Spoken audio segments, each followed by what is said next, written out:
ಎಲ್ಲರಿಗೂ ನಮಸ್ಕಾರ. ಈ ದಿನ ನಾವು ಬಾಲಮೆಣಸುವಿನ ಬಗ್ಗೆ ತಿಳಿದುಕೊಳ್ಳೋಣ. ನಮ್ಮ ಅಜ್ಜಿ ನಮಗೆ ಹೇಳಿದಂತಹ ಗಿಡಮೂಲಿಕೆಗಳ ರಹಸ್ಯದಲ್ಲಿ ಇದು ಕೂಡ ಒಂದು. ತಲೆಮಾರುಗಳಿಂದ ಬಳಸುತ್ತಾ ಬಂದಿರುವ ಗಿಡಮೂಲಿಕೆಗಳಿವು. ಬಾಲಮೆಣಸು, ಹಕ್ಕಳ್ಕರೆ, ಮೋಡಿ ಕಡ್ಡಿ ಮೂರನ್ನು ಸಮ ಪ್ರಮಾಣದಲ್ಲಿ ತೆಗೆದುಕೊಂಡು ನೀರಿನಲ್ಲಿ ಕುದಿಸಿ ಸೇವಿಸಿದರೆ ನೀರುಮೈ ಅಥವಾ ಸ್ಥೂಲತೆಗೆ ಅತ್ಯುತ್ತಮ ಔಷಧಿ. ಅತಿಯಾಗಿ ದಾಹ ಇರುವಂಥದ್ದು ಸಮಯದಲ್ಲಿ ದಾಹವನ್ನು ಕೂಡ ಇದು ಕಡಿಮೆ ಮಾಡುತ್ತದೆ. ಬಾಲಮೆಣಸು, ಇದನ್ನು ಕನ್ನಡದಲ್ಲಿ ಗಂಧ ಮೆಣಸು ಎಂದು ಕರೆಯಲಾಗುತ್ತದೆ. ಇದರ ವೈಜ್ಞಾನಿಕ ಹೆಸರು ಪೈಪರ್ ಕ್ಯೂಬೆಬಾ. ಸುಗಂಧ ಮತ್ತು ರುಚಿ, ಇದು ತೀಕ್ಷ್ಣವಾದ ರುಚಿ, ಬಲವಾದ ಸುವಾಸನೆಯನ್ನು ಹೊಂದಿದೆ.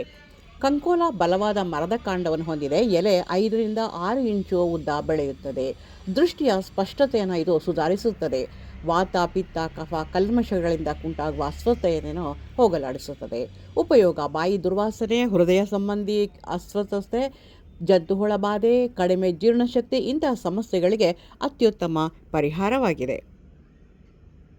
ಬಾಲಮೆಣಸನ್ನು ಆಯುರ್ವೇದದಲ್ಲಿ ಕಂಕೋಲ ಅಥವಾ ಟೈಲ್ಡ್ ಪೆಪ್ಪರ್ ಎಂದು ಕರೆಯುತ್ತಾರೆ. ಇದೊಂದು ಪ್ರಮುಖ ಗಿಡಮೂಲಿಕೆಯಾಗಿದೆ. ಕಪ್ಪು ಮೆಣಸಿನಂತೆ ಕಂಡರೂ ಕಾಳಿನ ತುದಿಯಲ್ಲಿ ಬಾಲದಂತಹ ರಚನೆ ಇದೆ. ಬಾಲಮೆಣಸನ್ನು ತಗೊಂಡಿದ್ದೀನಿ.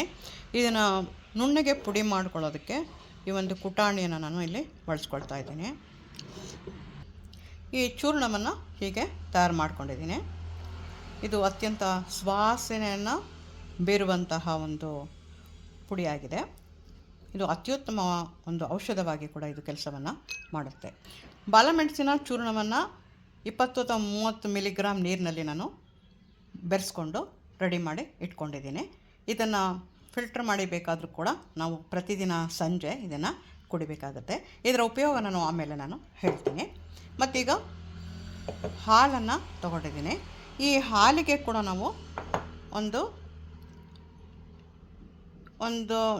2-3 ಚಿಟಿಕೆಯಷ್ಟು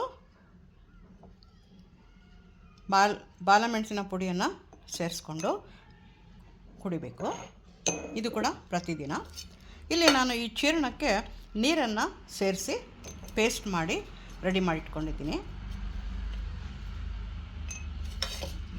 ಮತ್ತಿನ್ನೊಂದು ಜೇನುತುಪ್ಪದೊಂದಿಗೆ ನಾನು ಈ ಪುಡಿಯನ್ನು, ಬಾಲಮೆಣಸಿನ ಪುಡಿಯನ್ನು ಬೆರೆಸಿ ಚೂರ್ಣವನ್ನು ಕಲಸಿಟ್ಕೊಂಡು ತಯಾರು ಮಾಡ್ಕೊಂಡಿದ್ದೀನಿ.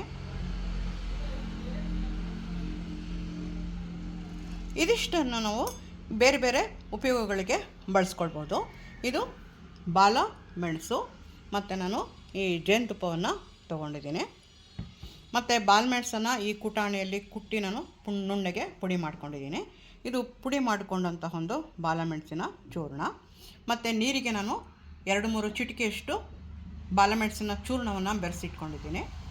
ಇಲ್ಲಿ ಹಾಲಿಗೆ ಕೂಡ ನಾನು 2-3 ಚಿಟಿಕೆಯಷ್ಟು ಪುಡಿಯನ್ನು ಬೆರೆಸಿಟ್ಕೊಂಡಿದ್ದೀನಿ. ಇದು ನೀರು ಹಾಕಿ ನಾನು ಈ ಪೇಸ್ಟಾಗಿ ತಯಾರು ಮಾಡಿಟ್ಕೊಂಡಿದ್ದೀನಿ. ಇಲ್ಲಿ ಜೇನುತುಪ್ಪದೊಂದಿಗೆ ನಾನು ಈ ಚೂರ್ಣವನ್ನು ಬೆರೆಸಿ ಸಿದ್ಧ ಮಾಡಿ ಇಟ್ಕೊಂಡಿದ್ದೀನಿ. ಇದರ ನಂತರ ಇದರ ಉಪಯೋಗಗಳು ಯಾವುದು ಅಂತ ನಾನು ಹೇಳ್ತೀನಿ. ಬಾಲಮೆಣಸಿನ ಪುಡಿಯನ್ನು ಪೇಸ್ಟ್ ಮಾಡಿ ಊತ, ನೋವಿನ ಭಾಗಕ್ಕೆ ಹಚ್ಚಬಹುದು. ಇದರಿಂದ ಉತ್ತಮ ಪರಿಣಾಮ ನಮಗೆ ಸಿಗುತ್ತದೆ. ಇದರ ಪುಡಿಯನ್ನು ಜೇನುತುಪ್ಪದೊಂದಿಗೆ ಬೆರೆಸಿ 4-5 ಗ್ರಾಮ್ ಪ್ರಮಾಣದಲ್ಲಿ ಸೇವಿಸಿದರೆ ಕೆಮ್ಮು ಮತ್ತು ಸೈನಟಿಸ್ ಪ್ರಾಬ್ಲಮ್ ಕಡಿಮೆ ಆಗುತ್ತದೆ. ಕಂಕೋಲ ಪುಡಿಯನ್ನು ಹಾಲಿನೊಂದಿಗೆ ಸೇವಿಸುವುದರಿಂದ ಪುರುಷರ ನಿಮಿರುವಿಕೆಗೆ ಇದು ಅತ್ಯುತ್ತಮ ಚಿಕಿತ್ಸೆ ಆಗಿದೆ. 30-40 ಮಿಲಿಲೀಟರ್ ನೀರಿನಲ್ಲಿ ಈ ಕಂಕೋಲ ಪುಡಿಯನ್ನು ಮಿಶ್ರಣ ಮಾಡಿ ಸೇವಿಸಿದರೆ ಮೂತ್ರ ವಿಸರ್ಜನೆಯ ತೊಂದರೆ ನಿವಾರಣೆಯಾಗುತ್ತದೆ.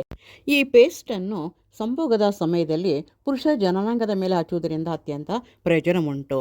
ನಮಸ್ಕಾರ. ಸಬ್ಸ್ಕ್ರೈಬ್ ಮಾಡಿ.